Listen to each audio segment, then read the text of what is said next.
అలాగే ఆడవాళ్ళు పాలు కాగబెడుతున్నప్పుడు పాలు పొరపాటున పొంగిపోతే అయ్యో పాలు పొంగిపోయినాయి అనకూడదు.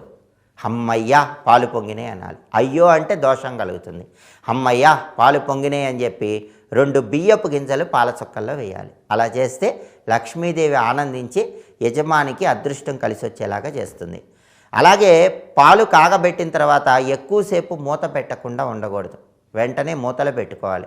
అసలు ఆడవాళ్ళు అదృష్టం బాగా కలిసి రావాలంటే వంటగదిలో అన్ని పాత్రల మీద మూతలు పెట్టుకోవాలి. వంటలు వండిన తర్వాత మూతలు ఖచ్చితంగా ఉండాలి. అలాగే వంటగదిలో బొద్దింకలు అనేవి తిరగకూడదు.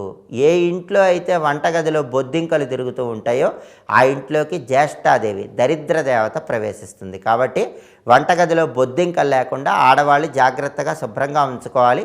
పాత్రల మీద మూత పెట్టాలి. అలాగే ప్రతి శుక్రవారము కూడా రాత్రిపూట ఆడవాళ్ళు గిన్నెలో ఒక ముద్ద అన్నాన్ని